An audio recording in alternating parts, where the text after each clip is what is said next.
Hawak ng mga pulis ang driver ng bus na nadisgrasya sa Infanta, Quezon habang papunta sa youth camp. Isa ang patay.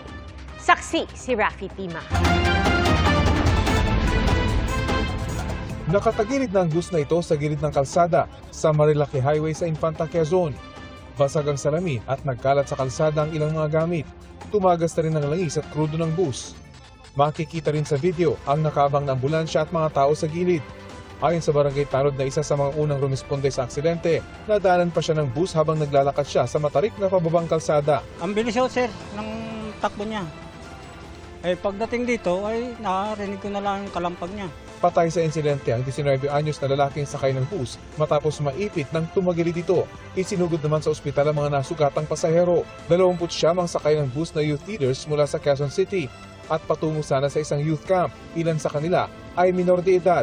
Bandang alas 5:30 naabutan naming naitayo na ang bus pero nagkalat pa rin sa paligid ng mga piraso ng basag na salamin, mga upuan at ilang gamit ng mga pasahero.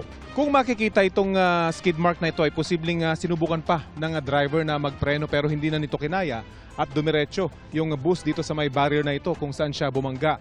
Kung wala itong barrier na ito ay posibleng dumiretso yung bus dito sa may bangin at mas naging matindi pa yung pinsala dito sa bus. Pagkatapos bumangga ng bus ay tumagilid na ito sa bandang baba nitong kalsada kung saan naipit yung isa sa mga nasawi. Nasa kustodiya na ng Infanta Police ang driver ng bus na wala pang pahayag. Ayon sa Infanta Police, hindi dapat dumaan ang bus sa Marilaki Highway dahil para lang ito sa maliliit na sasakyan. Actually, hindi rin po yan intended para sa mga bus.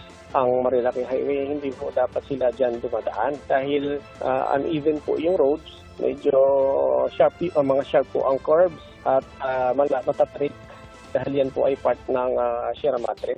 Ang talagang ruta po nila ay dito po dapat sa may farming area. Ang pagkakabanggit ng driver ay gumamit ng Waze, tinuro sila dito sa daan po ng Marilaki. Para sa GMA Integrated News, ako si Rafi Tima, ang inyong saksi. Mga kapuso, maging una sa saksi. Mag-subscribe sa GMA Integrated News sa YouTube para sa iba't ibang balita.